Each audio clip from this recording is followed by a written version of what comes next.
ఆదిపురుష్ సినిమాతో తెలుగు ప్రేక్షకులకు బాగా దగ్గరైన హీరోయిన్ కృతి సనన్.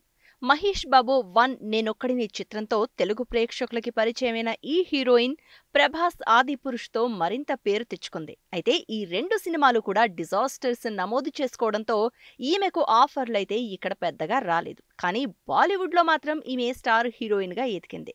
అక్కడ ఎన్నో చిత్రాలు చేసిన ఈ హీరోయిన్ ప్రస్తుతం తన క్రూ సినిమా ప్రమోషన్స్లో బిజీగా ఉంది.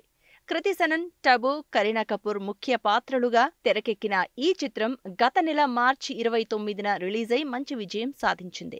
ఈ సినిమా 2 వారాల్లోనే 100 కోట్ల కలెక్షన్స్ సాధించింది. ఈ సందర్భంగా సినిమా యూనిట్ తాజాగా ఓ ప్రెస్ మీట్ నిర్వహించారు. ఈ ప్రెస్ మీట్లో సంచలన వ్యాఖ్యలు చేసింది ఈ హీరోయిన్.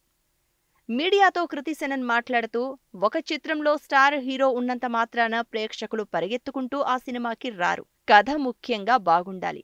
దురదృష్టం ఏంటంటే ఇండస్ట్రీలో కొంతమంది దర్శకులు, నిర్మాతలకు కూడా ఈ విషయం అస్సలు అర్థం కావట్లేదు. వాళ్ళందరూ లేడీ ఓరియంటెడ్ సినిమాలకు ప్రేక్షకులు రారు, డబ్బులు రావు అని అనుకుంటున్నారు. ఇది అబద్ధం. స్టార్ హీరోలెవ్వరూ లేకపోయినా మా క్రూ సినిమా అందరినీ ఆకట్టుకుంది. మంచి కలెక్షన్స్ సొంతం చేసుకుంది. ఆలియా భట్ ముఖ్య పాత్రలో వచ్చిన గంగూభాయ్ కతియావాడి సినిమా కూడా పెద్ద హిట్ అయి కలెక్షన్స్ తెచ్చింది. అందులో కూడా స్టార్ హీరోలు లేరు. మరి ఈ సినిమాలు చూశాక కూడా ఇంకా ఎందుకు హీరోయిన్స్ సినిమాలకు బడ్జెట్ పరిమితులు పెడుతున్నారో అర్థం కావట్లేదు అంటూ చెప్పుకొచ్చింది.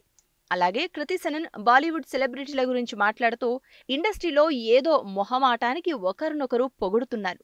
దానికంటే ఆపదలో ఉన్న తోటి నటీనటులకు సహాయంగా నిలబడితే మరింత బాగుంటుంది అని నా అభిప్రాయం. ఇక్కడ నటీనటుల మధ్య యూనిటీ అంతగా లేదు. ఒక సినిమా హిట్ అయినప్పుడు ఎంతమంది హ్యాపీగా ఫీల్ అవుతున్నారో అంతమంది ఏడుస్తున్నారు కూడా అంటూ సెన్సేషనల్ వ్యాఖ్యలు చేసింది.